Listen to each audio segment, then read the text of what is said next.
अवतार लीला वर्णन। नंदीश्वर बोले, हे सनत कुमारी सर्वज्ञ, अब आप महादोषों को दूर करने वाली और भक्ति को बढ़ाने वाली दूसरी भैरवी कथा को प्रेम पूर्वक सुनिए।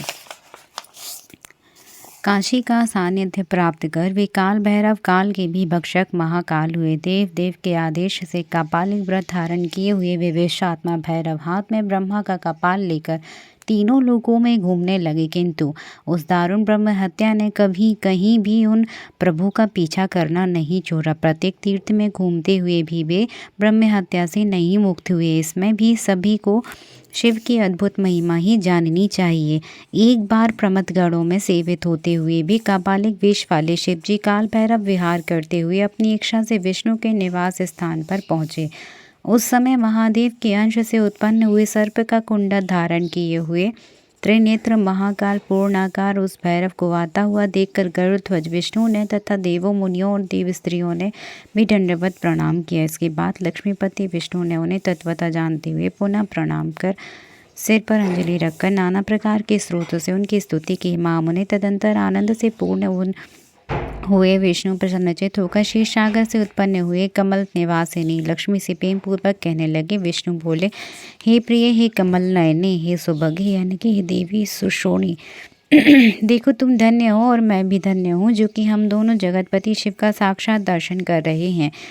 यही धाता विधाता लोक के प्रभु ईश्वर अनादि शब को शरण देने वाले शांत और 26 तत्वों के रूप में भी ये ही अभिव्यक्त हो रहे हैं।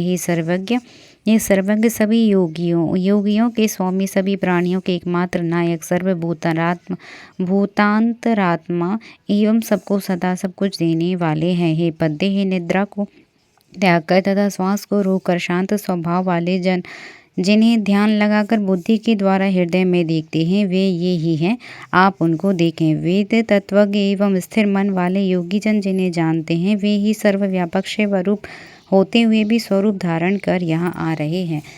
अहो, इन परमेष्टि की चेष्टा भी अद्भुत है कि जिनके चरित्र का वर्णन करने वाले मनुष्य शरीरधारी होकर भी विदेह हो जाते हैं, जिनका दर्शन करने से मनुष्य को पुनः पृथ्वी पर जन्म ग्रहण नहीं करना पड़ता है, वे ही त्र्यंबक शशि भूषण भगवान शिव आ रहे हैं। हे लक्ष्मी, श्वेत कमल दल के समान बड़े बड़े ये मेरे नेत्र आज धन्य हुए, जो इनके द्वारा महेश्वर महादेव का दर्शन किया जा रहा है। देवताओं के उस पद को धिक्कार है जिन्होंने शंकर का दर्शन नहीं किया, जो समस्त दुखों का नाश करने वाले और तथा मोक्षदायक हैं। यदि देवेश शिव का दर्शन हम सभी ने मुक्ति न प्राप्त की, तो देवलोक में देवता होने से बढ़कर और कुछ भी अशुभ बात नहीं है। नंदीश्वर बोले, लक्ष्मी से इस प्रकार कहकर रोमांचित शरीर वाले विष्णु वृषभध्वज महादेव को प्रणाम करके यह कहने लगे। विष्णु जी बोले, हे विभो, हे सर्व पाप हर, हे अव्यय, हे सर्वज्ञ, हे संसार के दाता देव, आप यह क्या कह रहे हैं। देवेश, हे त्रिलोचन, हे महामते, यह आपकी क्रीड़ा किस लिए हो रही है। हे विरूपाक्ष, हे स्मरार्दन, आपकी इस प्रकार की चेष्टा का क्या कारण है। हे भगवान, हे शंभो, हे शक्तिपते, आप किस कारण से भिक्षाटन कर रहे हैं। हे जगन्नाथ, हे त्रैलोक्य का राज्य देने वाले, मुझे यह संदेह हो रहा है। नंदीश्वर बताते हैं कि विष्णु ने जब इस प्रकार शिव रूप भैरव से कहा, तब अद्भुत लीला करने वाले प्रभु ने विष्णु जी से हंसते हुए कहा। भैरव बोले, मैंने अपनी अंगुली में नखाग्र से ब्रह्मदेव का सिर काट लिया है। उसी पाप को दूर करने के निमित्त इस शुभ व्रत का अनुष्ठान कर रहा हूँ। नंदीश्वर बताते हैं, महेश रूप भैरव के इस प्रकार कहने पर लक्ष्मीपति कुछ स्मरण करके सिर झुकाकर पुनः इस प्रकार कहने लगे। बोले, सभी विघ्नों का नाश करने वाले हे महादेव, आपकी जैसी इच्छा हो वैसी क्रीड़ा कीजिए, परंतु मुझे अपनी माया से मोहित न करें। हे विभो, आपकी आज्ञा शक्ति से मेरे नाभि कमल के कोश से कल्प कल्प में करोड़ों ब्रह्मा पहले उत्पन्न हो चुके हैं। हे देव, आप पुण्यहीन मनुष्यों के लिए दुस्तर इस माया का त्याग करें। हे महादेव, आपकी माया से ब्रह्मा आदि भी मोहित हो जाते हैं। सत्पुरुषों को गति देने वाले हे पार्वती पते, हे शंभु, हे सर्वेश्वर, मैं आपकी कृपा से ही आपकी समस्त चेष्टाएं ठीक ठीक जानता हूँ। हे हर, संहार काल में के उपस्थित होने पर जब आप समस्त देवताओं, मुनियों, वर्णाश्रमी जनों को उपसंहत करेंगे, तब भी हे महादेव, आपको ब्रह्मवध आदि का पाप नहीं लगेगा। हे शिव, आप पराधीन नहीं हैं, अतः आप स्वतंत्र होकर क्रीड़ा करते हैं। आपके कंठ में पूर्व में उत्पन्न हो चुकी ब्रह्माओं की अस्थियों की माला भाषित हो रही है, तब भी हे निष्पाप शिव, आपके पीछे ब्रह्म हत्या लगी है।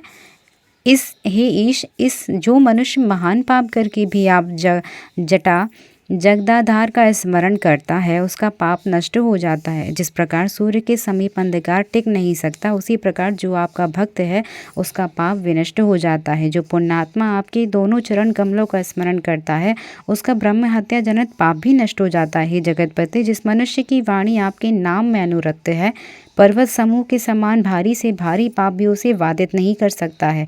हे परमात्मन, हे परम धाम, स्वेच्छा से शरीर धारण करने वाले हे ईश्वर, यह भक्तों की अधीनता से भी अधिक आपका कुतूहल मात्र है। हे देवेश, आज मैं धन्य हूँ, क्योंकि योगी जन भी जिन्हें नहीं देख पाते हैं, उन जगन मूर्ति अव्यय परमेश्वर का मैं दर्शन कर रहा हूँ। आज मुझे परम लाभ मिला, मेरा परम कल्याण हो गया। उन आपके दर्शन से मैं अमृत पान कर तृप्त हुए ही समान तृप्त हो गया। ही मुझे स्वर्ग और मोक्ष तृण के समान ज्ञात हो रहे हैं। गोविंद, विष्णु के इस प्रकार कहने के पश्चात उन महालक्ष्मी ने अत्यंत निर्मल मनोरथीवती नाम की भिक्षा उनके पात्र में दे दी। तब लीला से भैरवी रूप धारण वे महादेव भी परम प्रसन्न हो भिक्षाटन के लिए अन्यत्र चलने को उद्यत हो गए। उस समय विष्णु ने उनके पीछे पीछे जाने वाली ब्रह्म हत्या को बुलाकर उससे प्रार्थना की कि तुम इन त्रिशूलधारी भैरव को छोड़ दो। ब्रह्म हत्या बोली, जिनका दर्शन करने से पुनर्जन्म की प्राप्ति नहीं होती, ऐसी वृषभध्वज को सेवा कर इस बहाने मैं भी अपने को पवित्र कर लूँगी। विष्णु के कहने पर भी जब ब्रह्म हत्या ने भैरव का पीछा नहीं छोड़ा, तब भैरव शंभु ने मुस्कुराकर हरि से यह वचन कहा, हे बहुमादन, आपके वचनामृत का पान कर मैं तृप्त हो गया। हे लक्ष्मीपति, सज्जनों के स्वभाव के अनुरूप ही आप वचन बोल रहे हैं। हे गोविंद, तुम वर मांगो। हे निष्पाप, मैं तुम्हें वर देने वाला हूँ। हे विकार रहित हरे, तुम मेरी भक्तों में अग्रगण्य रहोगे। भिक्षाटन रूपी ज्वर से पीड़ित भिक्षु मानसुदा का पान कर जैसी तृप्ति प्राप्त करते हैं, वैसी तृप्ति अति संकृत भिक्षाओं से भी नहीं प्राप्त करते हैं। परमात्मा शंभु के अवतार भैरव के इन वचनों को सुनकर विष्णु परम प्रसन्न होकर महेश्वर से बोले, हे देवदेव, मेरे लिए यही एक प्रशंसनीय है, जिससे कि मैं आज मन और वाणी से अगोचर देवताओं के स्वामी आपका दर्शन प्राप्त कर रहा हूँ।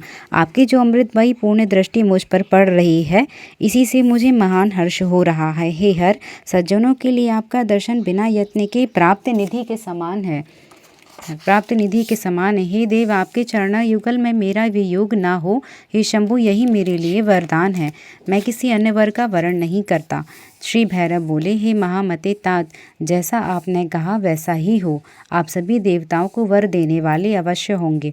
नंदीश्वर बोले, ब्रह्मांड के भुवनों सहित केंद्रभूत सुमेरु पर्वत विचरण करते हुए दैत्य शत्रु विष्णु को इस प्रकार अनुग्रहित कर भैरव विमुक्ति नगरी वाराणसीपुरी में पहुंचे। भयंकर आकृति वाले भैरव के उस क्षेत्र में प्रवेश करने मात्र से ही ब्रह्म हत्या उसी समय हाहाकार करके पाताल में चली गई। उसी समय भैरव के हस्त कमल में ब्रह्म हत्या का कपाल पृथ्वी पर गिर पड़ा। तब से वह तीर्थ कपाल मोचन नाम से प्रसिद्ध हो गया। अपने हाथ में ब्रह्मा का कपाल को गिरता हुआ देखकर रुद्र सबके सामने परमानंद से नाचने लगे। अत्यंत दुस्सह जो ब्रह्मा जी का कपाल अन्य क्षेत्रों में भ्रमण करते हुए परमेश्वर के हाथ से कहीं भी नहीं छूट पाया था, वह काशी में क्षण मात्र में छूट कर गिर गया। शूल धारण करने वाले शिवजी को ब्रह्म हत्या कभी कहीं भी नहीं दूर हो सकी। वह काशी में आते ही क्षण भर में नष्ट हो गई। इसीलिए काशी का ही सेवन करना चाहिए। जो मनुष्य काशी में स्थित कपाल मोचन नामक उत्तम तीर्थ का स्मरण करता है, उसका यहाँ और अन्यत्र का किया हुआ पाप भी शीघ्र नष्ट हो जाता है। इस श्रेष्ठ तीर्थ में आकर विधान के अनुसार स्नान कर देवताओं और पितरों का तर्पण करने से ब्रह्म हत्या से छुटकारा मिल जाता है। कपाल मोचन नामक तीर्थ को समादृत कर भैरव भक्तों के पाप समूह का भक्षण करते हुए वहीं पर विराजमान हो गए।